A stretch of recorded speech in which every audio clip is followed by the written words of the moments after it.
Hello दोस्तों, स्वागत है आपका अपने प्यारे से परिवार टारगेट विद आयांश में। आज हमारे यूपीएसआई 2021 के पी बाई क्यू की हिंदी की 15वीं क्लास है। आते हैं अपने पहले क्वेश्चन पे। देखिए, पहले क्वेश्चन में दिया है कि निम्न में से कौन सा शब्द तद्भव नहीं है। अब तद्भव नहीं है मतलब कि वो तत्सम होगा। अगर हम बात करें ऑप्शन की, तो ऑप्शन ए में दिया है खाट, तो खाट आपका एक तद्भव शब्द होता है और इसका तत्सम खटवा होता है। वहीं हम बात करें ऑप्शन बी की, जिसमें दिया है खेत, तो खेत आपका एक तद्भव शब्द होता है जिसका तत्सम क्षेत्र हो जाता है। वहीं हम बात करें ऑप्शन नंबर सी, जिसमें दिया है खांसी, तो खांसी भी आपका एक तद्भव शब्द है जिसका तत्सम काश होता है। अगर हम बात करें ऑप्शन डी की, जिसमें दिया है छतरी, तो छतरी आपका एक तत्सम शब्द होता है। ठीक है, यानी कि ऑप्शन नंबर डी हमारा सही जवाब होगा। अगर हम बात करें छतरी की, तो छतरी आपका तत्सम शब्द है लेकिन इसका तद्भव आपका खत्री हो जाता है। ठीक है, चलिए आगे चलते हैं। क्वेश्चन नंबर 2 कह रहा है कि अन्याय सहकर बैठे रहना यह महादुष्कर्म है। न्यायार्थ अपने बंधु को भी दंड देना धर्म है। इस तत्व पर ही कौरवों से पांडवों का रण हुआ, जो भव्य भारतवर्ष के कल्पांत का कारण हुआ। पूछ रहा है इसमें कौन सा छंद है, तो ऑप्शन में दिया है भुजंग प्रयात, हरिगीतिका, मालिनी या फिर शार्दुल विकृत। तो इसमें हो जाएगा आपका हरिगीतिका, यानी कि ऑप्शन नंबर बी बिल्कुल सही जवाब है। ठीक है, अगर हम बात करें हरिगीतिका की, तो हरिगीतिका आपका एक सममात्रिक छंद होता है जिसमें प्रत्येक चरण में आपकी 28 मात्राएं होती हैं, यानी कि 16 और 12 मात्राओं पर यति होती है। यति किसे बोलते हैं, तो यति विराम को बोलते हैं। एक बार फिर से देख लीजिए, जो हरिगीतिका है, तो हरिगीतिका आपका एक सममात्रिक छंद होता है जिसके प्रत्येक चरण में 28 मात्राएं होती हैं, जिसमें 16 और 12 मात्राओं पर यति यानी कि विराम होता है। ठीक है, अगला क्वेश्चन, क्वेश्चन नंबर 3 कह रहा है कि ज्ञान राशि के संचित कोश का नाम साहित्य है। यह किसकी प्रसिद्ध उक्ति है? क्या मैथिली शरण गुप्त की है, महावीर प्रसाद द्विवेदी की है, या फिर हजारी प्रसाद द्विवेदी की है, या फिर रामविलास शर्मा की है? तो हम बात करें ऑप्शन नंबर बी की, तो बिल्कुल सही जवाब हो जाएगा, यानी कि यह महावीर प्रसाद द्विवेदी जी की है। अगर हम बात करें कि महावीर प्रसाद द्विवेदी की रचनाएं कौन कौन सी हैं, तो देखिए, एक आपकी है काव्य मंजूषा, ठीक है, उसके बाद है सुमन, हाँ काव्य मंजूषा है, फिर सुमन है, और उसके बाद है कविता कलाप। ये सब इनकी रचनाएं हैं। ठीक है, चलिए आगे चलते हैं। क्वेश्चन नंबर 4, लेकिन इसका जवाब देने से पहले हमें अनुच्छेद पढ़ना होगा, क्योंकि देखिए इसमें दिया है कि अनुच्छेद पढ़कर दिए गए सवालों के सही जवाब चुनिए। मतलब 4 से 6 तक के जो प्रश्न है ना, वो उसके जवाब इस अनुच्छेद को पढ़ के ही देने हैं।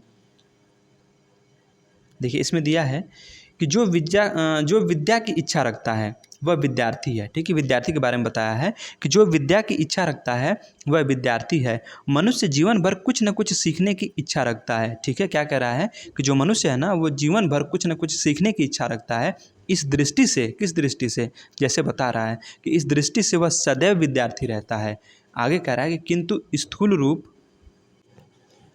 स्थूल रूप से मानव, ठीक है, मानव जीवन में विद्यार्थी का काल बहुत लंबा समय नहीं है। ठीक है, ये कहना चाहता है, किंतु स्थूल रूप से मानव जीवन में विद्यार्थी काल बहुत लंबा समय नहीं है, वह मनुष्य के जीवन का स्वर्णिम काल है। ठीक है, आगे कह रहा है कि विद्यार्थी जीवन हंसने हंसाने का समय है।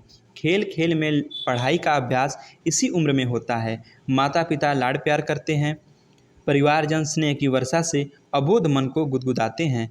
नित्य नए मित्र बनते हैं, छेड़छाड़ चलती है, कभी कभी बात बढ़ जाती है और नौबत मारपीट हाथापाई तक आ जाती है।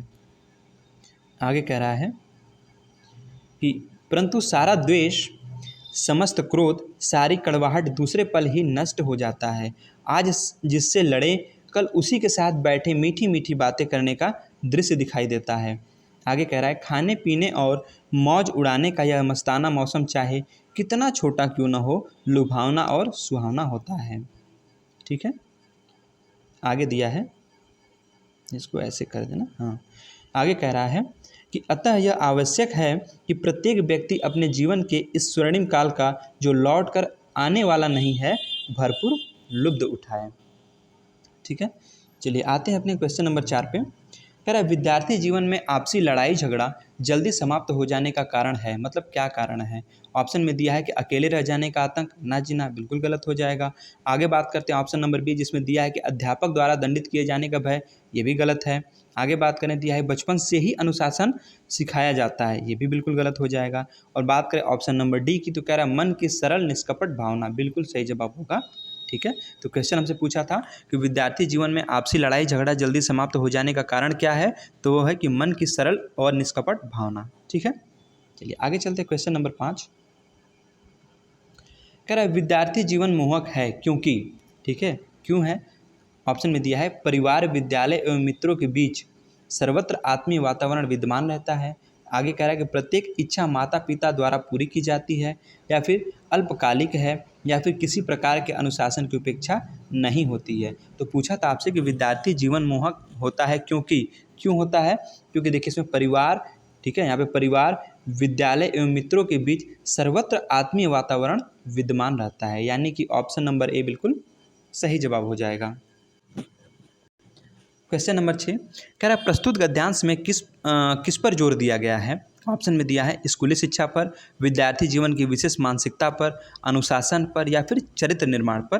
तो इसमें जो आपका है ऑप्शन नंबर बी बिल्कुल सही जवाब हो जाएगा, विद्यार्थी जीवन की विशेष मानसिकता पर। चूँकि देखिए अनुच्छेद में उसी को बताया था ना विद्यार्थी जीवन के बारे में, ठीक है। तो ऑप्शन नंबर बी बिल्कुल सही जवाब हो जाएगा, यानी कि विद्यार्थी जीवन की विशेष मानसिकता पर ही है। चलिए आगे चलते हैं क्वेश्चन नंबर 7।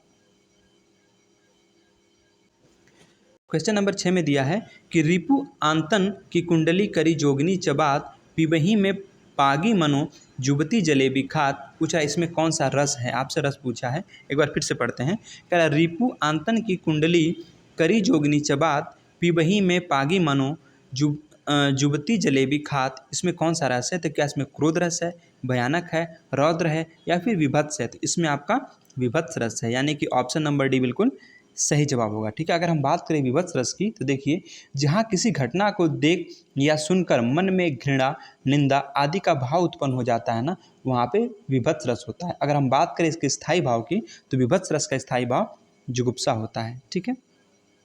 अगला क्वेश्चन, क्वेश्चन नंबर 8 कह रहा देख लो साकेत नगरी है यही, ठीक है, देख लो साकेत नगरी है यही, स्वर्ग से मिलने गगन जा रही है।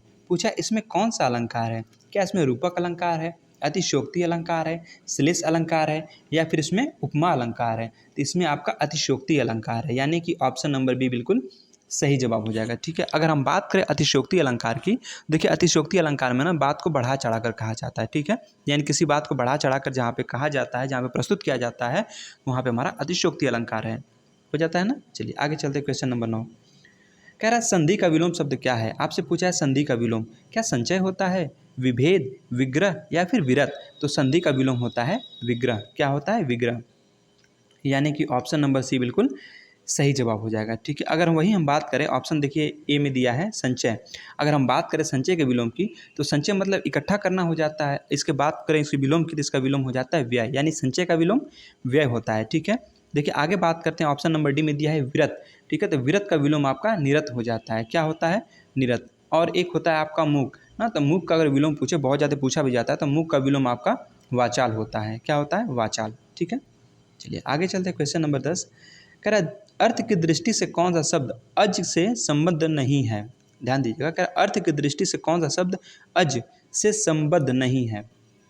ऑप्शन में दिया है दशरथ के पिता का नाम, बकरा, कमल, या फिर ब्रह्मा। तो हमारा हो जाएगा ऑप्शन नंबर सी बिल्कुल सही जवाब, यानी कि आपका होगा ऑप्शन नंबर सी, हाँ कमल, ठीक है, कमल। अगर हम बात करें कमल के समानार्थी शब्द कौन कौन से होते हैं, तो देखिए एक होता है जलज, पंकज, अंबुज, नीरज, राजीव, अरविंद, सारंग, अब्ज और पुंडरिक। ये सब आपके कमल के समानार्थी शब्द होते हैं। चलिए आगे चलते हैं क्वेश्चन नंबर 11 पे।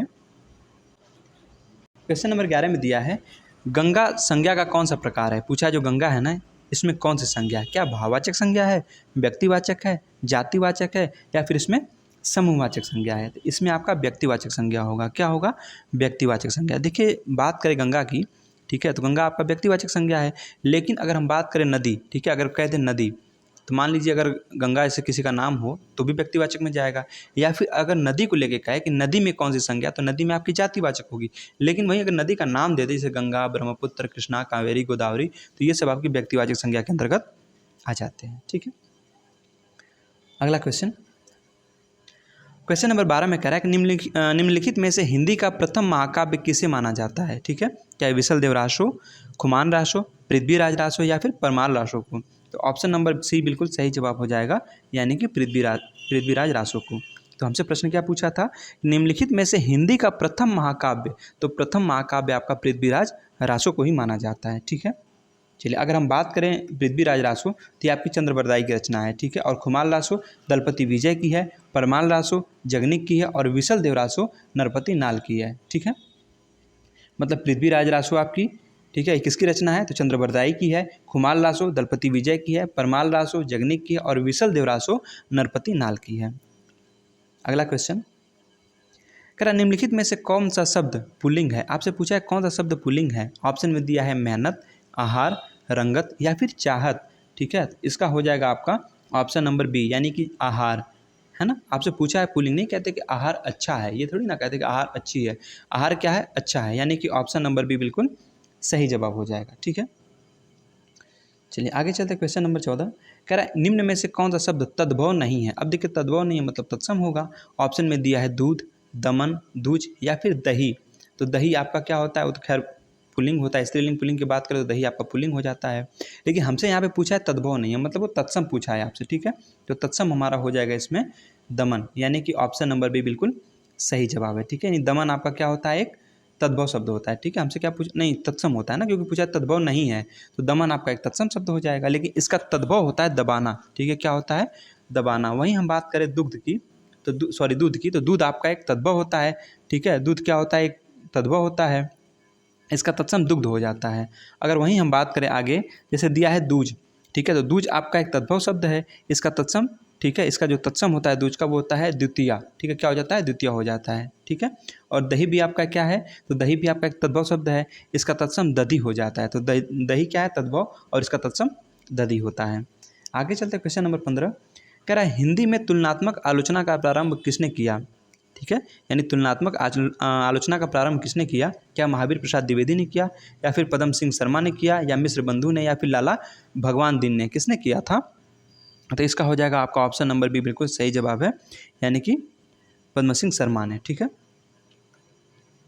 चलिए आगे चलते। क्वेश्चन नंबर 16 कह रहा है कि इसमें आनंद घर आया थोड़ी देर रुका और चला गया, इस वाक्य में उक्ति, ठीक है, विराम चिन्ह का कौन सा होगा। ध्यान दीजिएगा, कह रहा आनंद घर आया थोड़ी देर रुका और चला गया, इस वाक्य में उचित विराम चिन्ह का मतलब उचित विराम चिन्ह कौन सा इसमें प्रयोग किया जाएगा। क्या इसमें अर्धविराम का प्रयोग करेंगे, प्रश्नवाचक चिन्ह का प्रयोग करेंगे, अल्प विराम का, या फिर उप विराम का प्रयोग करेंगे। तो देखिए अगर हम बात करें इसमें, तो इसमें आपका अल्प विराम का प्रयोग किया जाएगा। ठीक है, इसमें अल्प विराम का ना।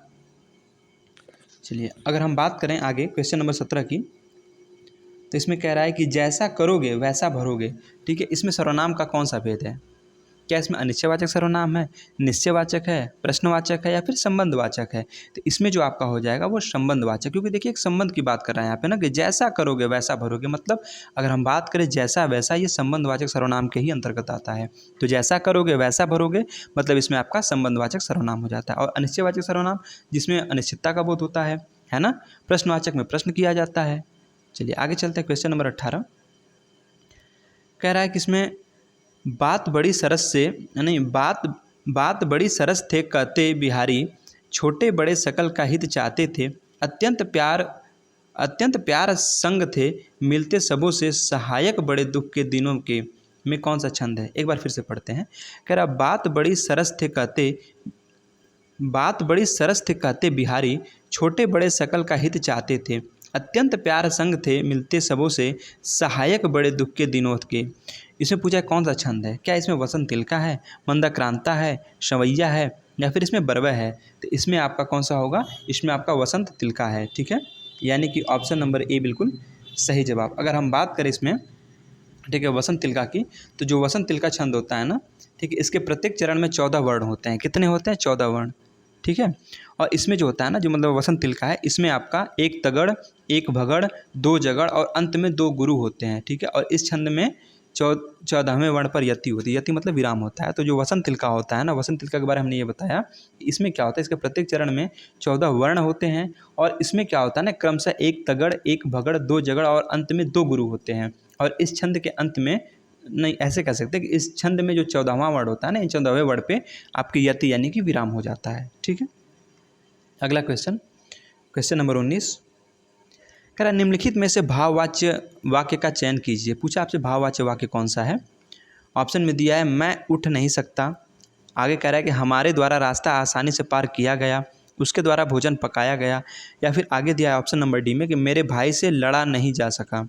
तो आपसे क्या पूछा है, भाववाच्य, मतलब किसमें भाववाच्य है, तो ऑप्शन नंबर डी बिल्कुल सही जवाब हो जाएगा, यानी कि मेरे भाई से लड़ा नहीं जा सका। अगर हम बात करें भाववाच्य की, तो देखिए हमने कई बार बताया था कि जो भाववाच्य होता है ना, इसमें समर्था और असमर्था दोनों का बोध होता है। ठीक है, चलिए आगे चलते हैं क्वेश्चन नंबर 20 पे। कह रहा जो मुश्किल से खाया जा सके, इस वाक्यांश के लिए उपयुक्त शब्द लिखिए। ठीक है, जो मुश्किल से खाया जा सके उसे क्या कहते हैं, क्या उसको दुष्कर कहते हैं, विषम कहते हैं, ठीक है, या फिर इसको दुर्भक्ष कहते हैं, या फिर दुर्लभ कहते हैं। ठीक है, क्या कहते हैं इसको, इसको हम कहते हैं दुर्भक्ष, यानी कि आपका हो जाएगा ऑप्शन नंबर सी बिल्कुल सही जवाब है। ठीक है, आगे चलते हैं क्वेश्चन नंबर 21।